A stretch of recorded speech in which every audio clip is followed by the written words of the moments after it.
Hello and welcome to another VBA tutorial video. In today's video, we are going to cover the concept of late versus early binding.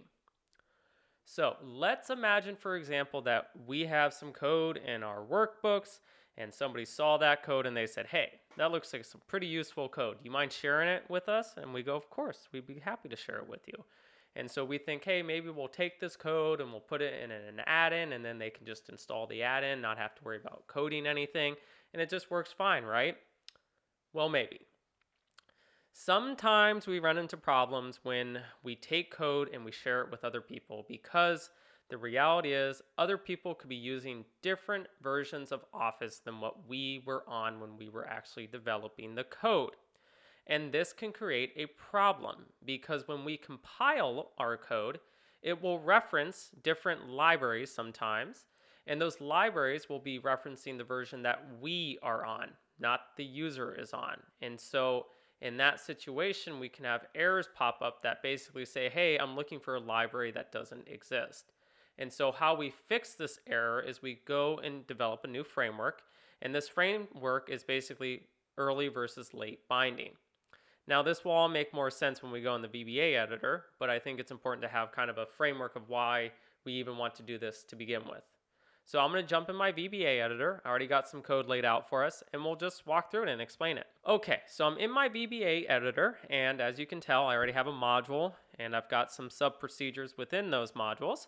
And the first one we're going to go over is going to explain the concept of early binding. So if you've seen my other videos, this code should look very familiar to you. All we're doing is we're creating a PowerPoint presentation within VBA, and then we're taking a range and exporting that range to that new presentation. In this example, I'm implementing early binding.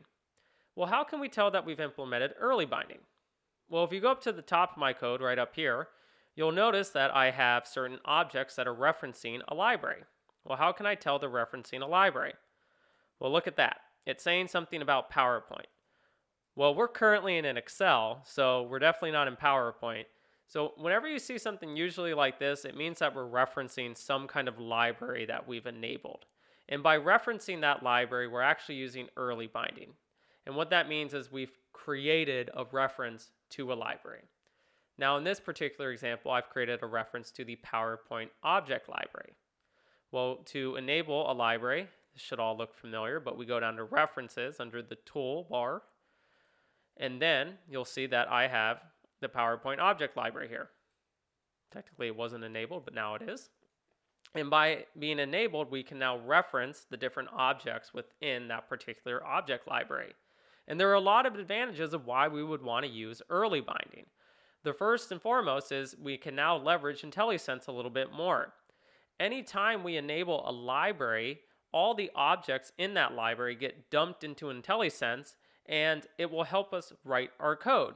And so anytime we reference that object, we can just press Control J, and it will tell us all the methods and properties related to that object. So for example, if I go down here and I press Control J, I can see all the references to that particular object. So I can see all the methods and properties that are related to it. So very helpful when I'm writing my code. With late binding, we lose that, and we'll explain why later. The next benefit that we get when we have early binding is our code will compile as we are writing it. Well, this speeds up our code during runtime. Why is that? Well, it's not having to compile. It's already been compiled for us. With late binding, it compiles at runtime, and so what can happen is our code takes longer to execute.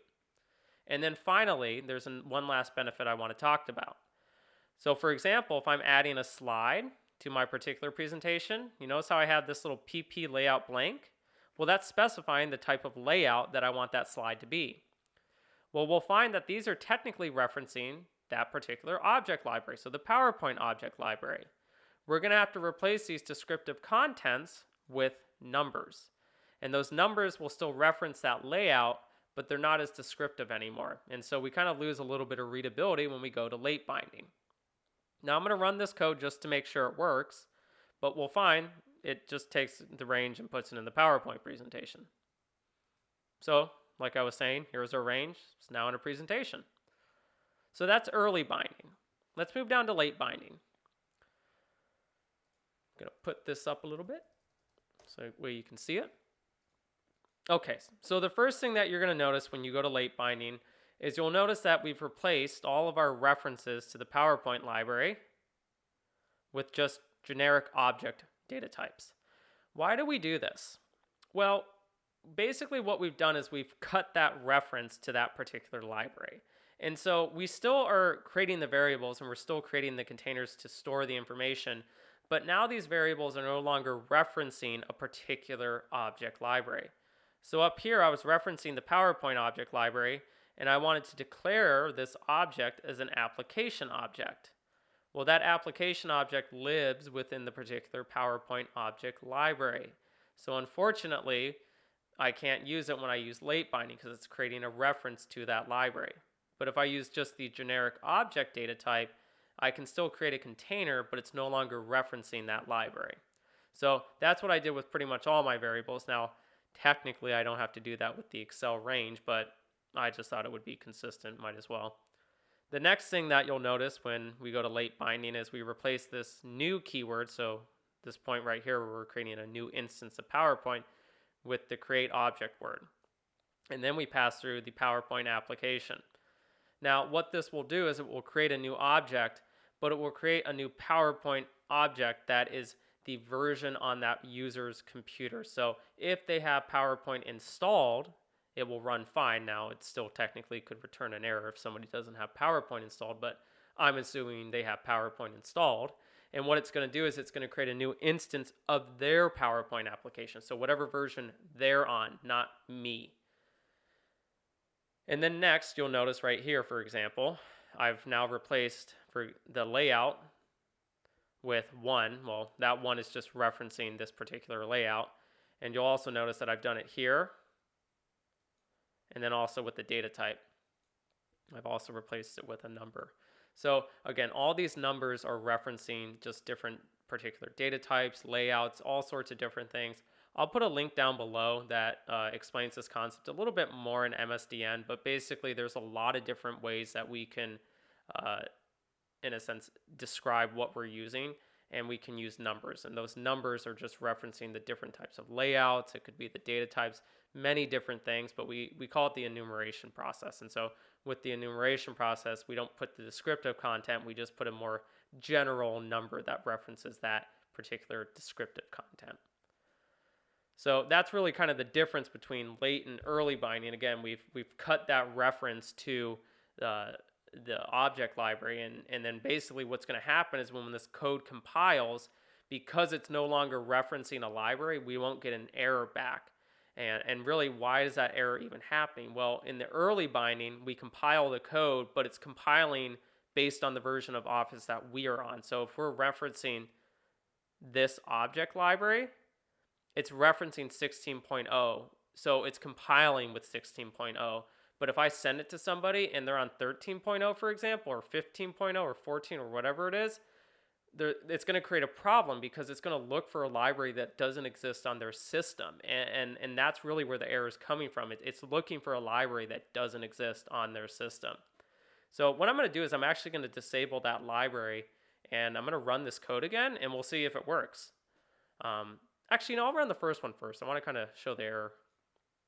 So as you can tell, it's now returning an error. It's saying that, hey, this object type, data type that we're trying to declare, it doesn't exist. It's looking for something that it can't find. So kind of like we were expecting. And then if I go down here and I run this, it worked fine. So I mean, and this is kind of the interesting part. We didn't create a reference to the object library, but we were still able to run our code. So that's really the advantage with late binding. We don't have to create that reference anymore, and our code will still work fine. So it does come in handy, but it does require us to, unfortunately, lose a little bit. We don't get IntelliSense. We have to compile at runtime, and then unfortunately we lose these little descriptive contents.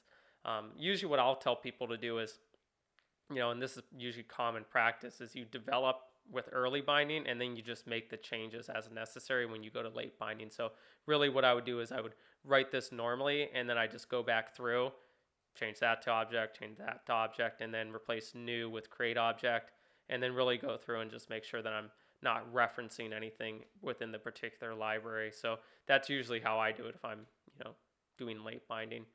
So that does it for today's video. If you have any questions about late or early binding, please put them down in the comments below. I'll try to get back to you and answer your questions. Also, if you could make sure to like the video, that definitely helps out a much. And then if you haven't already, please make sure to subscribe to the channel so that way you get regular updates as we release new videos. So thank you again for watching, guys, and we'll see you in the next video.